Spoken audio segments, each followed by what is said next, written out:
लेकिन जो झारखंड का स्थिति बना दिया गया है, फिर एक बार झारखंड को तोड़ने का प्रयास किया गया है, यहाँ के चल रही सरकार को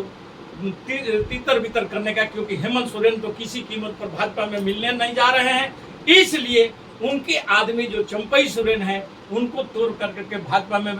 मिलाने का प्रयास किया गया है। और हेमंत चंपई सोरेन जी कल ही कलकत्ता एयरपोर्ट पर पहुंचे और वहां पर जाकर के भाजपा के जो शीर्ष नेता है जो बंगाल के, उन लोगों से भी मिले और उसके बाद में वहां पर आपके दिल्ली पहुंचे हैं। और उसमें बतलाया जाता है कि छह विधायकों को लेकर के गए हैं, जो कि उनके ही कोल्हान क्षेत्र का जो 6 विधायक आते हैं और उनका भी किसी न किसी ढंग से वे लोग, सारे विधायकों को यह मालूम है कि यदि हम इस बार चुनाव लड़ेंगे तो हम जीत नहीं पाएंगे, हो सकता है कि भाजपा में जाएं और वहां पर हमारे जीत हासिल हो जाए। और खुद चंपई सोरेन जी को भी मालूम है कि इस बार खरसावां विधानसभा सीट पर अर्जुन मुंडा जी की पत्नी जी को लड़ाया जाएगा और वहां पर चंपई सोरेन जी की स्थिति ठीक नहीं है, क्योंकि वह आदिवासियों के साथ में जिस ढंग से खिलवाड़ करना शुरू किए हैं, उनके देख रेख में जब उनको इंडिया अलायंस ने अपना बहुमत दे करके उनको झारखंड का मुख्यमंत्री भी बना दिया था, लेकिन वो जिस ढंग से ये उद्योग चलाना शुरू किए थे, यहाँ पर झारखंड के अस्मिता के साथ ही लोग खेलने का प्रयास किए थे। और ये सारे बातों को जब हेमंत सोरेन जी जेल से निकले और करीब 40 कांग्रेस और झारखंड मुक्ति मोर्चा के 40 विधायकों ने जाकर के जब शिकायत दर्ज कराई और बतलाया कि किस ढंग से यहाँ ट्रांसफर पोस्टिंग का खेल चला है, कहीं कहीं पर तो ऐसा भी हुआ है कि एक दिन में 2 बार किसी पदाधिकारियों का ट्रांसफर और पोस्टिंग किया गया है, तो कहीं कहीं पर 15 दिन में 3 बार उस अधिकारियों का ट्रांसफर और पोस्टिंग किया गया। और इसके साथ साथ जैसे ही ये घोषणा हुआ था कि चंपई सोरेन जी से को इस्तीफा लिया जाएगा, उसी बीच में उनके पास में ट्रांसफर पोस्टिंग का ढेरों मामला आ गया था, उसको भी वो चंपई सोरेन जी करना चाहते थे। इसीलिए आप देखे भी होंगे उस समय कि चंपई सोरेन जी बीच मीटिंग छोड़ करके और यही आपका चंचल गोस्वामी जी किस ढंग से उनको लेकर के घर चले गए थे और ये बात बोल करके कि भाभी आपको बुला रही है भाभी। और इसके लिए हेमंत सोरेन जी उस समय भी नाराज हुए थे उस मीटिंग में कि इसमें ये विधायक दल का मीटिंग चल रहा है, इसमें ये चंचल गोस्वामी कौन व्यक्ति है, क्यों यहाँ बैठा हुआ है। लेकिन चंपई सोरेन जी हमें आंख कान व या तो चंचल गोस्वामी रहते हैं या उनका बेटा जो है बाबूलाल सोरेन जी। लेकिन झारखंड की जनता, झारखंड के आदिवासी समाज ये जान चुका है और वह हेमंत सोरेन को जानता है और हेमंत सोरेन ने ही उनको कोल्हान में स्थापित किए थे। लेकिन चंपई सोरेन जी यदि ये सोच रहे हैं कि हम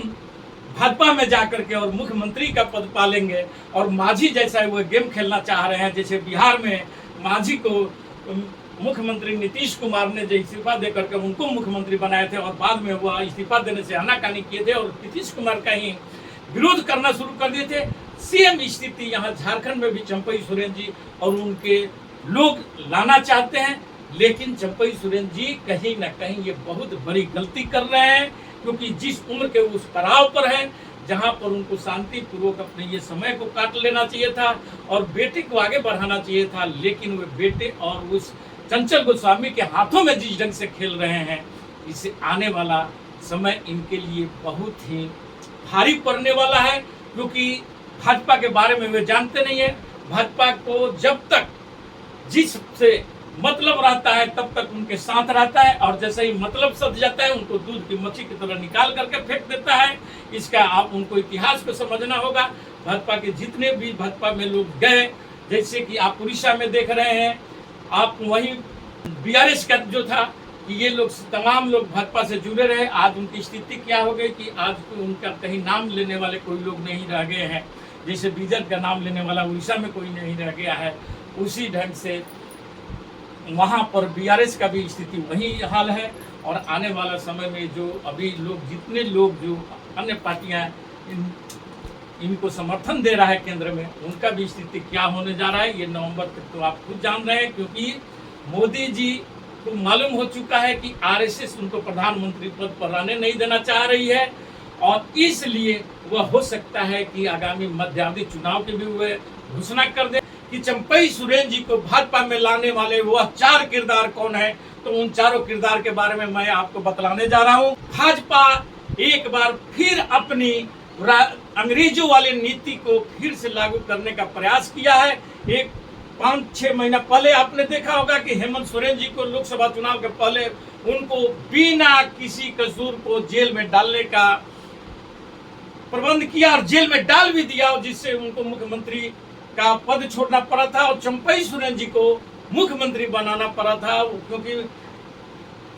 झारखंड मुक्ति मोर्चा का सबसे विश्वासी व्यक्ति बतलाया जाता है कि चंपई सोरेन जी ही माने जाते थे। इसलिए हेमंत सोरेन जी की पत्नी को नहीं बना करके चंपई सोरेन जी को बनाया गया। लेकिन चंपई सोरेन जी के जो इर्द गिर्द में रहने वाले 2-3 नाम है, जैसे कि एक उनके बेटा का नाम आता है बाबूलाल सोरेन जी का, और दूसरा उनका जो ऑफिशियली वर्क देखता है, कार्य देखते हैं, वह है चंचल गोस्वामी जी। ये लोगों ने जिस ढंग से, जब वे चंपई सोरेन जी मुख्यमंत्री बने थे, उस समय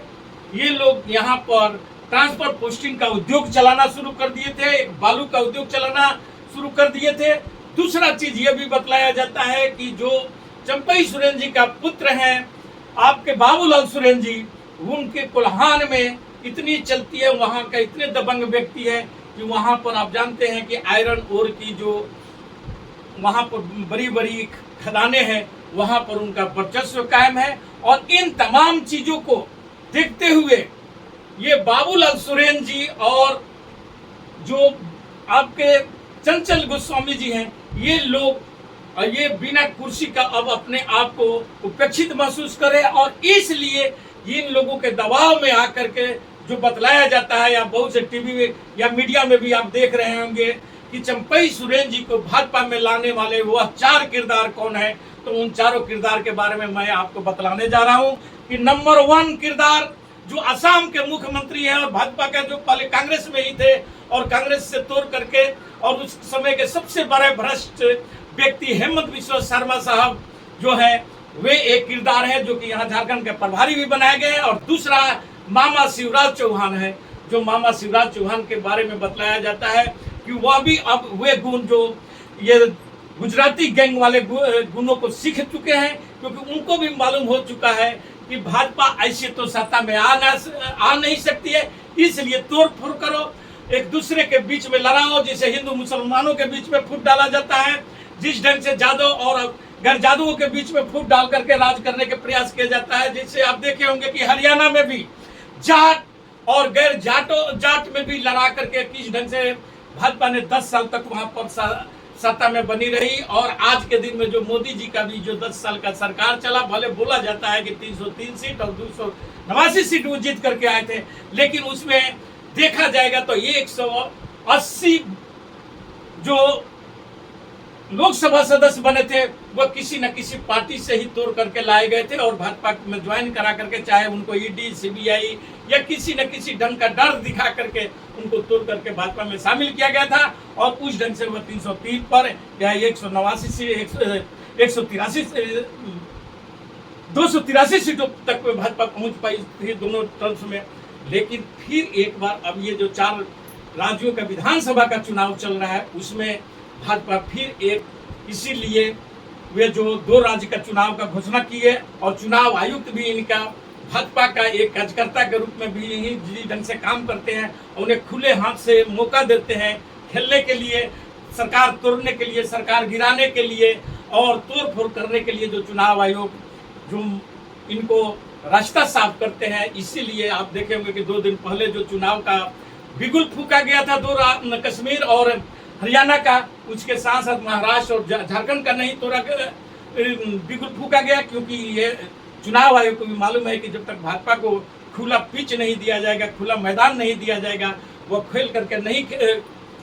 नहीं खेल पाएगी। इसलिए उसको ये मौका दिया चुनाव आयोग ने, जिसके केचुआ के भी नाम से लोग जानते हैं इस चुनाव आयोग को, कि चुनाव आयोग ने किस ढंग से धांधलियां कर करके ये लोकसभा के चुनाव में भी 538 सीटों पर जिस ढंग से धांधलियां कराया है और 5 करोड़ से अधिक वोटों का जो हेरा फेरी किया गया है, जिसके बारे में एडीआर ने अपना रिपोर्ट भी सबमिट किया और उसके खिलाफ में लोग कुछ जो सुप्रीम कोर्ट के वकील लोग हैं वे लोग गए भी हैं सुप्रीम कोर्ट में, और वहां पर देखिए जैसे कि अन्य केस भी पेंडिंग में पड़ा रहता है, उसी ढंग से वह भी केस अभी पेंडिंग में है, कब तक कुछ का रिपोर्ट आता है। लेकिन हम तमाम चीज़ों को छोड़ते हुए, दरकिनार करते हुए, मैं झारखंड पर इस बात के लिए फोकस करता हूँ कि झारखंड की जनता बहुत ही समझदार, और यहाँ पर जिस ढंग से लोगों की जो ओबीसी की आबादी है, एससी की आबादी है, एसटी की 26% की आबादी है, और जो सवर्ण जाति है उनका भी 16% का यहाँ पर भागीदारी है। यदि ये लोग समय से और सही दिल से सही डिसीजन लिए और इस भाजपा की अंग्रेज वाली नीति को यदि समझ गए तो भाजपा झारखंड में तो भीड़ नहीं आने वाली है। लेकिन इसके लिए हम सबको, यहाँ के तमाम वोटरों को एकजुट होकर के और इंडिया गठबंधन के साथ चलना होगा, क्योंकि इंडिया गठबंधन ही एक ऐसा पार्टी है, एक ऐसी सोच है, और उसको संचालित करने वाले जन नायक के रूप में जिस ढंग से राहुल गांधी का ख्याति बढ़ रही है, उससे मोदी जी भी घबरा गए, और मोदी जी उस घबराहट में राहुल गांधी को जेल भेजने का फिर एक बार प्लान बनाना शुरू कर दिए हैं, जिसका कि आप बीच बीच में देख भी रहे हैं कि ईडी के मार्फत में मामला लीक हो जाता है। वैसे ही उन पर 2-3 केसें भी कराई गई है, उन केसों पर भी, और जो कोर्टों में भी लोग बैठे हुए हैं वे जानते ही हैं कि सवारे बहुत से ऐसे भी लोग न्यायाधीश हैं जो आरएसएस से जुड़े हुए हैं, जैसे बंगाल में ही वो लोग तो खुद घोषणा भी कर चुके हैं। वैसे ही हर जगह पर आरएसएस अपना इस संस्थाएं में भी अपनी पैठ जमा चुकी है, और उसी के इशारे पर ये सारे घटनाएं हो रही है, और फिर राहुल गांधी को एक बार फिर दबोचने का ये लोग प्रयास करें। इसी के साथ मैं अपना वक्तव्य समाप्त करता हूँ। जय हिंद, जय भारत।